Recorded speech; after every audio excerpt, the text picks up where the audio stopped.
Hello dear students, welcome back. एक बार फिर आप लोगों के बीच यूपी SSC फार्मासिस्ट की प्रिपरेशन में आज का टॉपिक हम लोग का देखेंगे फार्मास्यूटिक्स, और फार्मास्यूटिक्स में देखेंगे टैबलेट। तो टैबलेट से रिलेटेड कुछ एमसीक्यूज देखेंगे। इसमें सबसे पहला क्वेश्चन है disintegration time for sugar coated tablet, यानी शुगर कोटेड टैबलेट का डिसइंटीग्रेशन टाइम कितना होगा। तो शुगर कोटेड टैबलेट में हम लोग सुक्रोज से टैबलेट को कोट करते हैं, और कोटिंग हम लोग कहते हैं टैबलेट को प्रिवेंट करने के लिए, टैबलेट के स्टेबिलिटी इंक्रीज करने के लिए, प्रोटेक्शन के लिए करते हैं, और टेस्ट को मास्क करने के लिए भी हम लोग कोटिंग करते हैं, जिसमें शुगर कोटिंग भी हम लोग करते हैं और फिल्म कोटिंग भी करते हैं। तो शुगर कोटेड टैबलेट का डिसइंटीग्रेशन टाइम होगा 60 मिनट, यानी करेक्ट आंसर इसका होगा सी। अब कुछ और टैबलेट के डिसइंटीग्रेशन देख लें यहाँ पे, जैसे नॉर्मल रिलीज टैबलेट है, अनकोटेड टैबलेट, इसमें कोटिंग नहीं की गई है, जिसको हम लोग कन्वेंशनल टैबलेट भी कहते हैं। इसका आपका डिसइंटीग्रेशन टाइम 15 मिनट है, यानी 15 मिनट। शुगर कोटेड का हम लोगों ने देख लिया 60 मिनट। फिल्म कोटेड अगर टैबलेट है, फिल्म से कोटिंग की गई पॉलीमर से, तो 30 मिनट। डिस्पर्सिबल टैबलेट है तो उसका 3 मिनट है, और ईफरवेसेंट टैबलेट अगर है तो 5 मिनट के अंदर डिसइंटीग्रेट होना चाहिए। मॉडिफाइड रिलीज में एंट्रिक कोटेड टैबलेट, ये भी बहुत पूछा जाता है, और ये हम लोगों को याद रखना है, no evidence of disintegration after 2 hour, यानी जो फर्स्ट 2 आवर होता है 0.1 NaCl में। पहले हम इसको 0.1 NaCl में करते हैं। 0.1 NaCl में 2 घंटे तक ये डिसइंटीग्रेट नहीं होना चाहिए। No evidence of disintegration after 2 hour, यानी 2 घंटे तक डिसइंटीग्रेट ना हो। फिर इसको हम लोग डालते हैं फास्फेट बफर में, और जब फास्फेट बफर में डालेंगे तो 60 मिनट में डिसइंटीग्रेट हो जाना चाहिए। ओरो डिस्पर्सिबल टैबलेट है, इसका जो आपका टाइम होता है वो होता है 30 मिनट। दूसरा क्वेश्चन है which of the following is a direct compression diluent, इनमें से कौन सा जो डाइल्यूएंट है वो डायरेक्ट कंप्रेस करता है। तो डायरेक्ट कंप्रेशन के लिए सबसे अच्छी बात हम लोगों को याद रखना है कि वो एक्सिपिएंट जो क्रिस्टलाइन इन नेचर का होता है, क्रिस्टलाइन नेचर का होता है, उनको हम लोग डायरेक्ट कंप्रेशन में यूज करते हैं। तो यहाँ पे देखो नाम ही आ रहा है डी में, माइक्रो क्रिस्टलाइन सेलुलोज, तो क्रिस्टल वर्ड यहाँ पे आ रहा, तो that is a correct answer हो गया इसका C, that D micro crystalline cellulose. तीसरा है कि the substance use to increase the weight of tablet is called, tablet का वेट बढ़ाने के लिए हम लोग क्या यूज करते हैं। तो टैबलेट का वेट बढ़ाने के लिए हम लोग डाइल्यूएंट यूज करते हैं। अब यहां देखें लुब्रिकेंट है, ये लुब्रिकेशन के लिए यूज करता है, ग्लाइडेंट फ्लो प्रॉपर्टी को बढ़ाता है, और डिसइंटीग्रेंट क्या करता है, टैबलेट को ब्रेक करने में हेल्प करता है। और टैबलेट का वेट बढ़ाने के लिए हम लोग डाइल्यूएंट यूज करते हैं जब हमारा लो डोज होता है। तो लो डोज को हम प्रॉपर कंप्रेशन नहीं कर सकते हैं, तो इसमें हम लोग मिलाते हैं डाइल्यूएंट, और डाइल्यूएंट मिला के इसको बनाते हैं बल्कि, थोड़ा सा क्वांटिटी बढ़ जाए ताकि इजीली इसको क्या कर सकें, कंप्रेस कर सकें। तो करेक्ट आंसर हो गया हम लोगों का डी, ए, डाइल्यूएंट। चौथा देखें एग्जाम्पल ऑफ डिसइंटीग्रेटिंग एजेंट। अब डिसइंटीग्रेटिंग एजेंट का यहाँ पे एग्जाम्पल पूछ रहा है, तो डिसइंटीग्रेटिंग एजेंट यहाँ पे स्टार्च, ये डिसइंटीग्रेटिंग एजेंट का तौर पे हम लोग यूज करते हैं। टाल्क हम लोग फ्लो प्रॉपर्टी के लिए यूज करते हैं। लैक्टोज हम लोग डाइल्यूएंट के लिए यूज करते हैं। डाई कैल्शियम, डीसीपी यानी डाई कैल्शियम फास्फेट, ये भी हम लोग डाइल्यूएंट के लिए यूज करते हैं। तो correct answer starch C. Fifth देखें lozenges tablet are design to, lozenges tablet क्या होते हैं, लोजेंजेस जैसे विक्स की गोली खाते हैं ना, विक्स, ये जो लोजेंजेस होते हैं इनको मोल्डिंग टेक्निक से बनाया जाता है, मोल्ड करके बनाया जाता है, मोल्डिंग टेक्निक, और ये माउथ में डिसॉल्व होते हैं। ठीक, माउथ में डिसॉल्व होंगे, और माउथ में क्या विक्स देखें तो स्लोली डिसॉल्व होता है, धीरे धीरे डिसॉल्व होता है।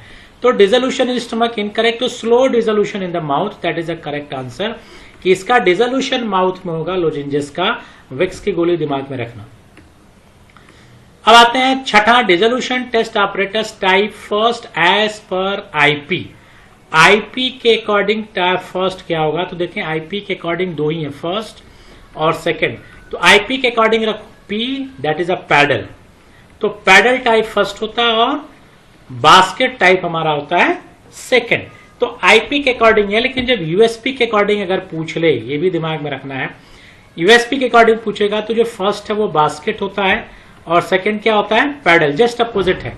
तो हम इंडियन फार्माकोपी याद रखें, इंडियन फार्माकोपिया, इंडिया यानी पी पैडल, और सेकंड हमारा होगा बास्केट।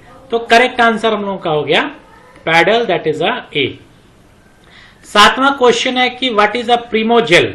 प्रीमोजेल क्या है, तो प्रीमोजेल देखें कि हमारा मॉडिफाइड स्टार्च है, स्टार्च को मॉडिफाई करते हैं जो डिसइंटीग्रेशन के लिए यूज करते हैं, और डिसइंटीग्रेशन मैंने कहा टैबलेट को ब्रेक करने के लिए यूज करते हैं। अब यहाँ पे लिखा गया प्रीमोजेल यानी sodium starch glycolate type A, ये भी याद रखिएगा, नाम इसका प्रीमोजेल का sodium starch glycolate, is high performance super disintegrant है, कोई बात नहीं, डिसइंटीग्रेंट लिखा है, super disintegrant use in the pharmaceutical manufacturing to ensure rapid tablet and capsule को ब्रेक डाउन में ये यूज किया जाता है। तो करेक्ट आंसर हम लोगों का हो गया डी। सातवां है कि enteric coated tablets are design to release drug in, enteric coated tablet drug कहां रिलीज करते हैं, तो एंट्रिक कोटेड ड्रग रिलीज करते हैं इंटेस्टाइन में। अब ये जो एंट्रिक कोटेड टैबलेट्स होते हैं इसमें हम लोग जो पॉलीमर यूज करते हैं, ये थोड़ा सा दिमाग में रखना है कि जो पॉलीमर होता है इसकी जो सॉल्युबिलिटी होती है वो किस पे डिपेंड करती है, पीएच पे डिपेंड करती है।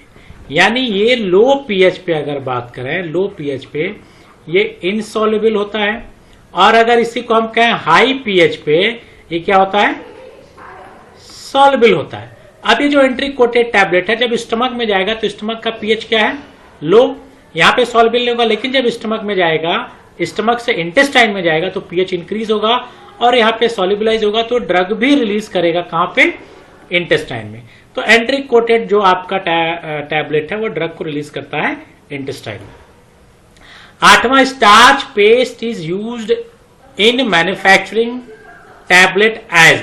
अब देखो स्टार्च हमको अगर बात करें और यहाँ पे स्टार्च पेस्ट की बात की जा रही, स्टार्च हम लोग डिसइंटीग्रेंट के तौर पे यूज करते हैं, लेकिन जब पेस्ट बना लिए, किसी चीज को पेस्ट बना लिए तो ये किसका काम करेगा, बाइंडर का काम करेगा। तो करेक्ट आंसर हो गया बाइंडर। फिलर को हम लोग क्या बोलते हैं, डाइल्यूएंट बोलते हैं, जो टैबलेट पाउडर की बल्किनेस को बढ़ाता है। डिसइंटीग्रेंट टैबलेट को तोड़ने में हेल्प करता है, लुब्रिकेशन प्रोवाइड करता है, लेकिन जो स्टार्च पेस्ट का करेक्ट आंसर होगा वो होगा C, that is a binder. 10वां, aspartame is used as, aspartame हमारा क्या है, स्वीटनिंग एजेंट है, तो करेक्ट आंसर हो गया D. The sweetening agent commonly use in the chewable tablet, ये क्वेश्चन बहुत पूछा जाता है, च्यूवेबल टैबलेट में सबसे ज्यादा हम लोग कौन सा स्वीटनिंग एजेंट यूज करते हैं, तो करेक्ट आंसर हमारा होगा मैनिटॉल। हम लोग मैनिटॉल सबसे ज्यादा यूज करते हैं च्यूवेबल टैबलेट्स में। 12 का 12 क्वेश्चन है, temperature of dissolution test operators. देखिए डिसोल्यूशन टेस्ट ऑपरेटर्स का टेम्परेचर और डिसइंटीग्रेशन टेस्ट ऑपरेटर्स का टेम्परेचर ही हमको आना चाहिए। तो जो टेम्परेचर है वो 37 होता है, लेकिन प्लस माइनस 0.5 डिग्री सेंटीग्रेड का इसमें डेविएशन होता है, यानी प्लस 0.5 डिग्री हो सकता है और माइनस 0.5 डिग्री सेंटीग्रेड हो सकता है। तो करेक्ट आंसर हम लोग का होगा 37 प्लस माइनस 0.5 डिग्री सेंटीग्रेड, ये आप लोगों को याद होना चाहिए। Weight variation for the tablet, weight 80 to 200 mg, यहां पे इन्होंने ये नहीं मेंशन किया है कि आईपी की बीपी, लेकिन यहां आपको पता होना चाहिए कि 80 से 200 की बात हो रहा है, तो यहाँ पे आईपी की बात हो रही है, और जब 80 से 250 mg के बीच चलेंगे तो हमारा जो लिमिट आएगा वो आएगा 7.5%, प्लस माइनस 7.5%। तो करेक्ट आंसर हम लोगों का हो गया बी। अब देख लें यहाँ पे एज पर यूएसपी और एज पर आईपी देखें, वेट वेरिएशन देखा जाए तो यूएसपी के अकॉर्डिंग देखो तो ये याद होना चाहिए, क्योंकि कुछ भी पूछा जा सकता है। यूएसपी कहता है कि टैबलेट का वेट 130 mg से कम है तो जो परसेंटेज वेट वेरिएशन की लिमिट है वो प्लस माइनस 10% है, लेकिन वही कह रहा है 130 से 324 है तो 7.5%, और 324 से ज्यादा है, ग्रेटर देन 324, तो इसका जो होगा वो प्लस माइनस 5%। आईपी में थोड़ा अलग है, यहां पे देखें आईपी कह रहा है कि 84 और लेस, अगर 80 होना चाहिए, यहां पे 80 mg से लेस है तो 10%, 80 से 250 mg है तो 7.5%, और 250 mg से ज्यादा है तो 5%। तो यहां पे देखें 130 है तो यहाँ पे 80 था, 80 की 250, 250, तो यहां पे 80 से 250 है, तो that is a correct answer हम लोगों का हो गया 7.5। Disintegration time of effervescent tablet, ये भी हम लोगों ने देखा 5 मिनट इफरवेसेंट टैबलेट का। एवी सेल क्या है, एवी सेल क्या है, तो यहां पे देखें जो ऑप्शन मिल रहा है यहां पे लिखा गया है कि एवी सेल क्या है, माइक्रो क्रिस्टलाइन सेलुलोज। एवी सेल क्या ट्रेड नेम है, ये ट्रेड नेम है, ब्रांड नेम है। तो एवी सेल हम लोग कहते हैं माइक्रो क्रिस्टलाइन सेलुलोज को। Is vital multi functional excipient use in the pharmaceutical formulation, acting primary binder की तरह भी काम करता है, डाइल्वेंट का भी काम करता है, कैप्सूल और फिलर, सॉरी कैप्सूल और टैबलेट में। तो करेक्ट आंसर हम लोग का हो गया डी। 16वां क्वेश्चन है which one of the is not official test in Indian pharmacopoeia. देखो दो तरह के टेस्ट होते हैं, एक तो ऑफिशियल टेस्ट होता है और एक होता है नॉन ऑफिशियल। ऑफिशियल टेस्ट उनको कहते हैं जो टेस्ट आईपी में मेंशन किए गए उनको बोलते हैं ऑफिशियल टेस्ट, और जो आईपी में मेंशन नहीं किए गए हैं उनको बोलते हैं नॉन ऑफिशियल टेस्ट। तो यहां पे कह रहा है नॉट एन ऑफिशियल टेस्ट, यानी ऐसा टेस्ट जो आईपी में मेंशन नहीं है। तो डिसोल्यूशन आईपी में मेंशन है, डिसइंटीग्रेशन आईपी में मेंशन है, कंटेंट यूनिफॉर्मिटी, लेकिन हार्डनेस आईपी में मेंशन नहीं है। तो इसका करेक्ट आंसर होगा A, that is a hardness. 17th question देखें, shellac is use the purpose of coating tablet as. तो सिलैक हम लोग यूज करते हैं एंट्रिक कोटेड एजेंट की तरह, एंट्रिक कोटेड टैबलेट की तरह यूज करते हैं। तो करेक्ट आंसर हो गया सी। तो देखिए सिलैक यहां पे कह रहा है कि जो सिलैक है इस coating material for the tablet to protect against gastric acid. अभी मैंने बताया कि जो एंट्रिक कोटेड टैबलेट होते हैं ये लो पीएच पे क्या होते हैं, इनसॉल्युबल होते हैं।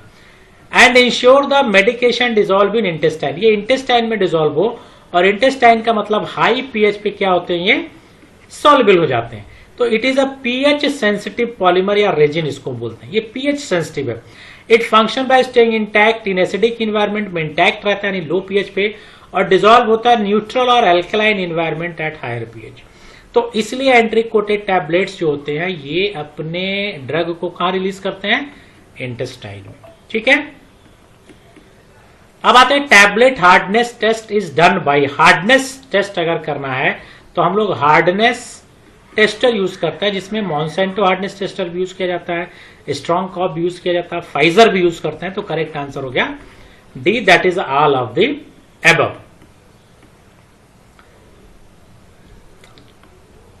ये इसका ये डी होगा, ये करेक्ट लिखा हुआ है। करेक्ट आंसर हम लोगों का होगा D, all of the above. आते हैं 19, cam track are used for. Tablet में कैम ट्रैक यूज करता है जो मूवमेंट ऑफ पंच को कंट्रोल करता है, जो पंच है वो मूव करता है with the help of cam track. तो करेक्ट आंसर हम लोग का हो गया डी। आते हैं 20, Maillard reaction is observe in diluent. Maillard reaction किसमें ऑब्जर्व होता है, तो मिलार्ड रिएक्शन ऑब्जर्व होगा लैक्टोज के साथ। ठीक, अब मिलार्ड रिएक्शन में होता क्या है, critical non enzymatic reaction between reducing sugar.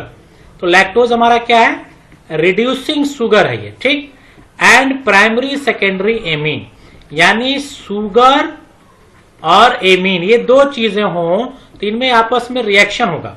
ठीक, चाहे वो बैक्लोफेनेक हो, फ्लुक्सिटीन हो, इन फॉर्मुलेशन रिजल्टिंग ब्राउन डिकलरेशन या degradation of product and reduce the potency. समझ में आ गया, यानी हम जो कंपोनेंट यूज कर रहे हैं उसमें अगर रिड्यूसिंग शुगर है जैसे लैक्टोज, और जो ड्रग यूज कर रहे हैं उसमें एमीन ग्रुप हो अगर, तो ये रिएक्ट करके प्रोडक्ट को डिटोरिएट करेंगे और कलर को भी क्या करेंगे, चेंज करेंगे, ब्राउन कलर। ऐसे रिएक्शन को हम लोग बोलते हैं मिलार्ड रिएक्शन।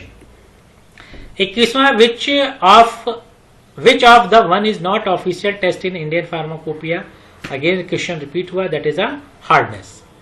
22वां देखें, apparatus used for the friability test is।